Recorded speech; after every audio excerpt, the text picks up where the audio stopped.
Today on Press Watch, we'll be focusing on journalism and the presidency. We'll talk about limiting press access, media blaming, and campaign promises in the presidential debates. All that and more on Press Watch.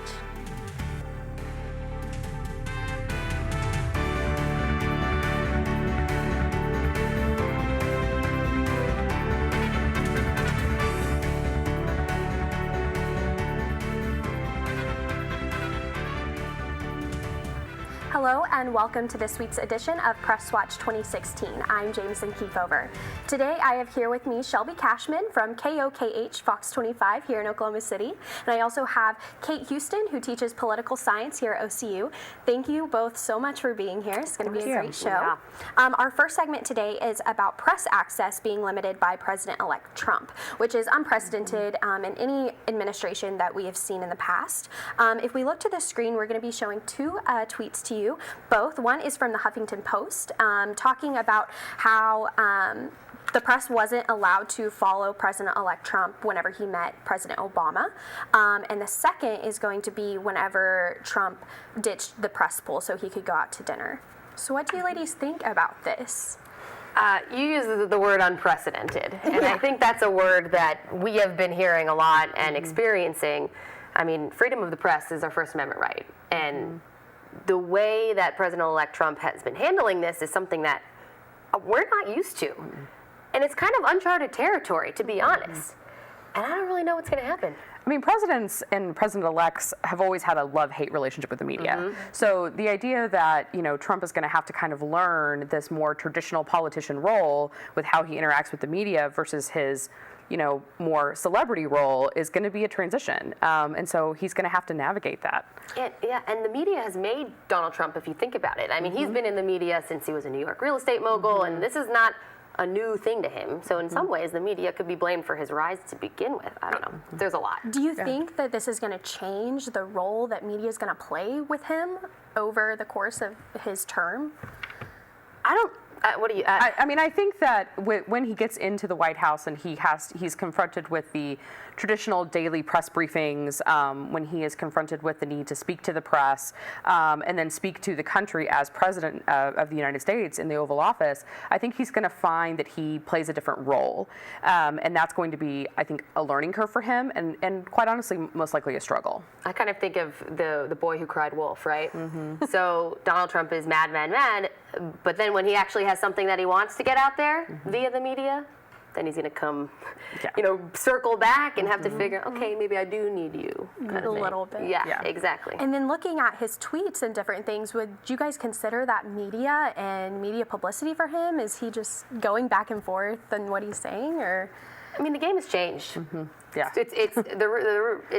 Tweeting is a part of not only the media, but politics nowadays. And so I think, he finds that tweeting his message out is a way to connect directly to his followers and his base, and I don't see a problem with tweeting in general, but maybe some of the ways that.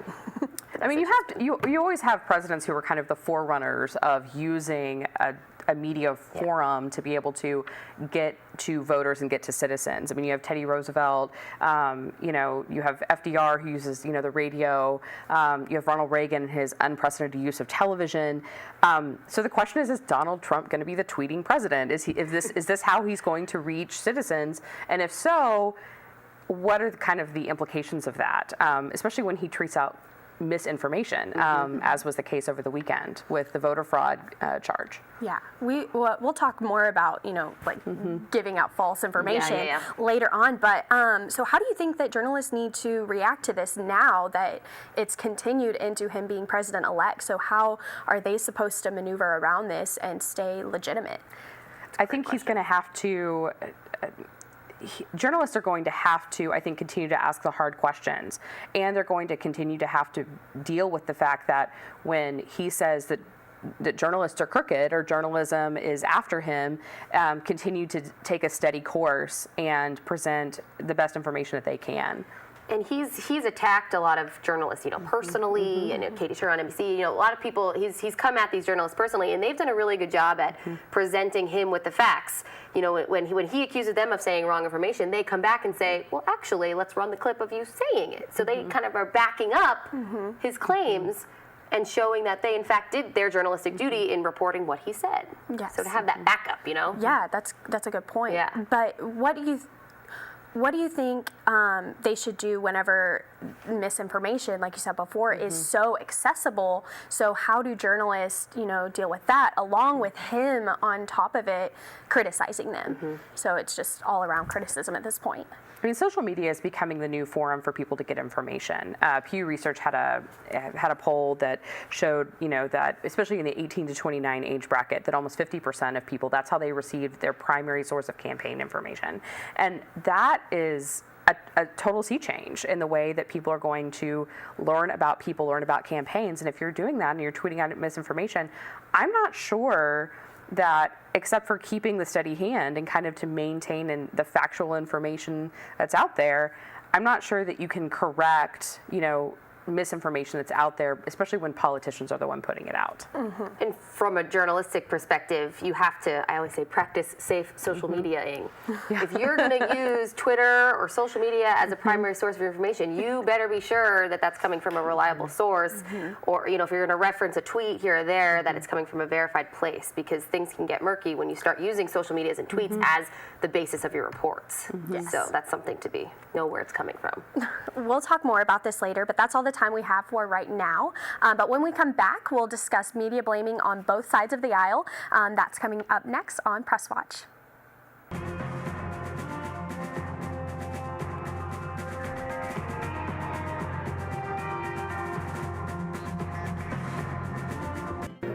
Welcome back. You're watching Press Watch 2016.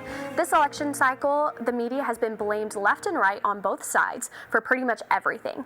Thank you for staying with us, ladies. Now let's talk about this. We're going to be looking at 2 tweets today, and we're going to be looking at the way that CNN has been talking about this issue, and another tweet that is definitely talking about this issue. So let's take a look. This president, he even came on air and he talked about the issues of showing his rallies in full and how that could have contributed to his popularity, not just seeing him so much, but showing his rallies and showing what he was talking about. And people don't always know what is right and wrong, and they don't know what is legitimate and what isn't. So then let's look at the second tweet. The media did not elect Donald Trump. We should not blame the media for what just happened. What do you think about this? This is very loaded. Very loaded, Jameson. I think a lot of it is, there's so many sides to this, but a lot of it is, I also heard from Jeff Zucker himself and the president of CBS that they claim that Donald Trump, president-elect I should say, was more readily available for a lot of interviews than some of the other candidates. So that was something that was thrown around. They said, hey, he's willing to talk to us more than you are. So we're not doing anything wrong by putting him on more, because he's the one that's kind of being made available to us. That was an interesting point, I thought, to hear. And Donald Trump you had the 2 sides of Donald Trump. You had the part that connected to people and the part that, people really liked. The question about showing his rallies, for example, maybe we shouldn't have shown all of them. Well, there were things in there that people liked, but then he always would stick his foot in his mouth, too. There was always something that the media would talk about later that was the defining moment that was a negative moment for Donald Trump. So you kind of got the good with the bad. And the media, I hate to say it, but a lot of times we're going to go where the story is, right? And sometimes there were stories embedded in the rallies that were not just Donald Trump himself, but the crowds and the way people were reacting. And that's a story, and not to say that, balance might have been unbalanced, I should say, coverage. But there was a story there a lot of the time. Yeah. And that's what a lot of people said. He was full of energy, and he was good for on screen, and so he was giving a lot. But do you think that showing his rallies in full and showing his promises and not fact-checking him and not questioning him during the rally or having someone there questioning him, do you think that kind of hurt them in the end? I think his untraditional campaign style, where he hosted these large rallies, I think made it difficult for the media to be able to kind of contain the story that came out of that. And because people were watching the rally, they weren't going to stick around for commentary after. And it wasn't a traditional interview style. And in fact, he really kind of eschewed interviews. He didn't like them. I was just gonna say. And so I think it's difficult to say that how would you have really worked that to be able to keep people interested? I'm not sure that there was a way to do that effectively. And kind of to your point, you said, should the media have been questioning him? I think they tried. I think people really tried to ask these tough questions, and every time he would be fact-checked or he would find a way to kind of snake his little way around it. But, I think I don't know. And that might have been another question there. Did we see enough of the media questioning him the tough questions? Do you think that we did? In the debates, I think the debates were actually the best forum under which, he was asked specific questions and asked to respond to them, and oftentimes were fact-checked when he would say something that, the people hosting the debates would come back with factual information or say, oh, yes, you did say this. And we saw pretty much from the 3 debates that he didn't perform well over all 3. That he had a better debate, but then he also had mistakes that he made. It did appear that Clinton kind of won all 3 debates. So in that forum, he doesn't do well, which I think is really why he did prefer that rally format. And a lot of people, though, Trump was always playing to his base, right? Yeah. And a lot of his base they didn't care about fact checking. They kind of just got caught up in the whole thing. Going to fake news again. Exactly. Yeah. Fact checking wasn't exactly on the top of their list. So to them, Trump was Trump, and that was going to be it. So one last question on this. So how do you think that media blaming is going to go on from here? Because now the media is full of fake news. It's social media. It's all these different platforms, and seeing it being used different ways. How do you think this is going to go forward at this point? I think it's difficult. I think that just like trust in all of our regular institutions of government, the courts, politicians, I think that the erosion of trust in the Fourth Estate and the media is pretty significant. And that's going to be difficult to kind of come back from, especially with competition with fake news sites and generated by 16-year-olds in foreign countries and misinformation, especially when it's being put out there by politicians themselves. And the other thing that's difficult as journalists to wrap heads around here is that I think it was the president of CBS, Les Moonves, who came out and said this might not be good for America, but it's good for CBS in terms of ad dollars. So that's another thing that the media was caring a lot about money in the sense of what the ad money that Donald Trump was bringing in by showing him so much. So that's another whole little. We forget that media is a business. Right, exactly. These are good points. I wish we could talk more, but that's all the time we have for this segment. We're going to be taking a quick break, but when we come back, we'll talk about campaign promises that were made, and they're already being walked back on. That's coming up next on Press Watch.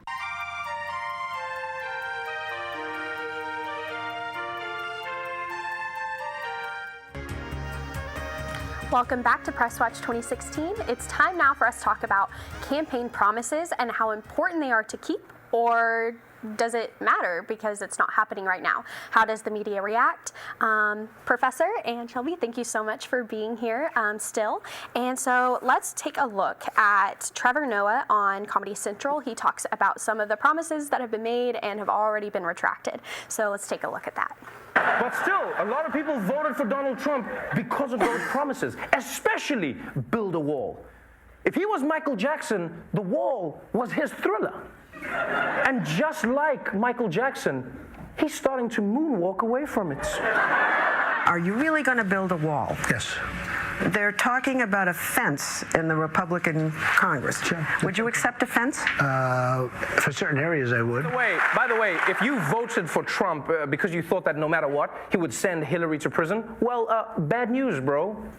Are you going to ask for a special prosecutor to investigate Hillary Clinton over her emails? Well, I'll tell you what I'm going to do. I'm going to think about it. She did some bad things. I mean, she did some bad things. A special prosecutor?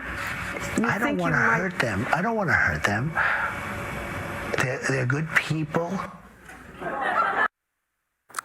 So, and this was a first interview that he did, a first lengthy interview that he did with 60 Minutes. And so those platforms that he built around his campaign are just completely just out of there. What do you think about this? I mean, President-elect Trump knew what he was doing. I mean, he played to his base through and through and through, and that's what I said. And Trevor Noah made really good points there too. And it's just he knew what he was doing, and now he's in the White House, and I don't know. I think the process of governing, of course, for politicians always looks different than being on the campaign trail. But I think the thing that's going to catch up with Donald Trump is that he wasn't a typical politician. And he made these campaign promises, and he made very specific things. I'm going to bring the steel jobs back to Pennsylvania. You know, I'm going to clear out the swamp in D.C. And one by one, they're falling down. You know, he just hired Mnuchin to come in as the Treasury Secretary, and I think, you know, he hired another billionaire investor to come in as Commerce Secretary. I think, you know, you've got these promises that one by one are falling back, and I think his base is going to hold him more accountable than maybe a traditional politician. Yeah. Quick question. Do you think that those promises that he's getting back on, like Pennsylvania, which he won, so do you think that making those promises and then retracting from that or not being able to fulfill those, do you think that's going to hurt his popularity down the road and his following is going to end up turning on him? Absolutely. I think it is still a little early to kind of judge that, just because we do have so far to go, and you know, the first 100 days I think will be the time where we can really see what exactly is going to be put into motion. But certainly, he could absolutely lose a lot of popularity once he gets in. I think his base wanted very specific things, and I think his base is going to be disappointed. Yeah. Now, the general Republican Party in the kind of Republican establishment, I think the jury is still out on that. We'll have to see what happens. But specifically his base and the voters that he brought out to the polls that haven't voted in previous elections or have been very disillusioned with party politics in general, I think those people are going to be disappointed.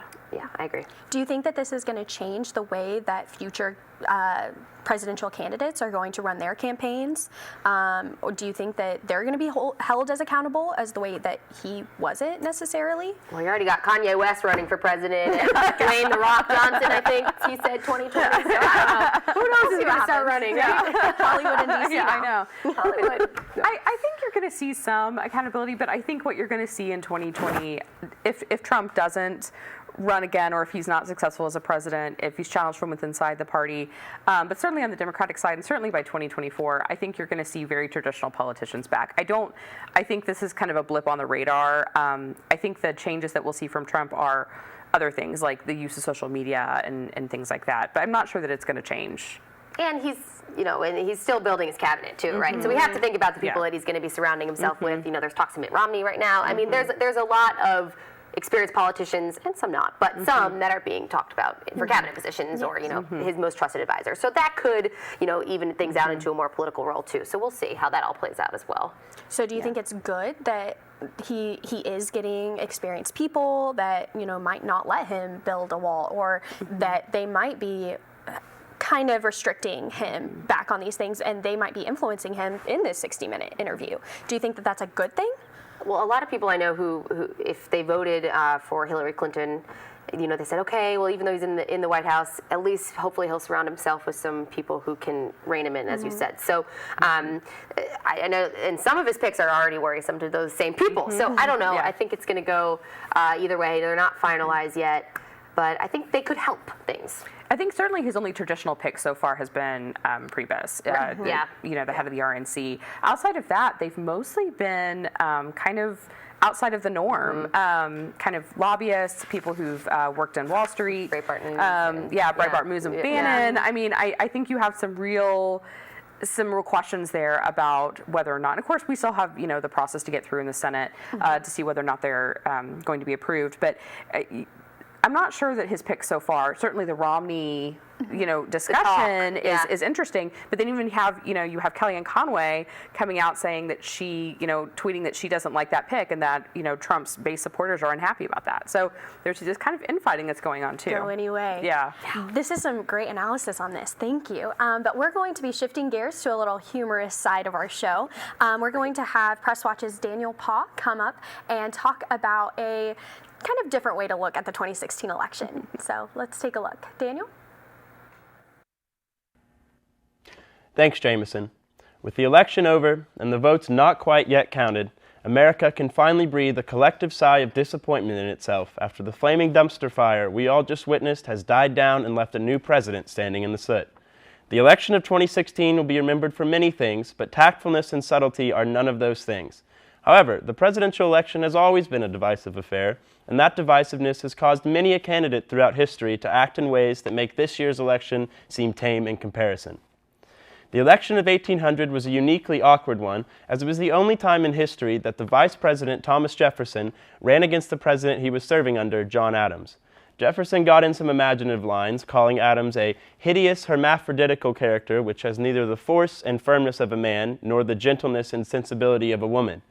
Adams, instead, questioned voters if they wished to see a country with Jefferson in charge, asking if they were prepared to see dwellings in flames, female chastity violated, and children writhing on the pike.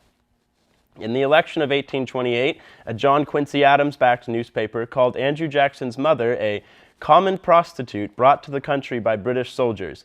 Jackson's camp, naturally, responded by accusing Adams of pimping out American women to the Russian Tsar. Abraham Lincoln and Stephen A. Douglas may be best known for their skillful debate rhetoric, but the two could dish out some very unique insults as well. Honest Abe took a shot at Douglas's height, saying he was about 5'0" in height and about the same in diameter. Douglas's rebuttal wasn't bad. He said that Lincoln was the leanest, lankest, most ungainly mass of legs and arms and hatchet face ever strung on a single frame. In the election of 1928, Herbert Hoover proved to be just as adept at concocting rumors as he was at building dams, when his Republican Party claimed that his Catholic opponent, Al Smith, planned to build a secret 3,500-mile tunnel to the Vatican, where the Pope would advise Smith in all matters presidential. Smith, to his credit, would respond to all of his detractors with a simple, "to hell with you." As Americans, we like to pride ourselves on our ability to persevere. Well, through 2.5 centuries of changes, of wartime and peace, and of economic recession and prosperity, contempt for our political adversaries has persevered to become the fixture of presidential elections that it is today. Jameson, back to you. Thanks, Daniel. This is the end of our show. Thank you so much, ladies, for being here. You gave some amazing information. We're so happy to have you. Thank you for having us. It was fun. And join us again for our next segment of Press Watch 2016. We'll see you then.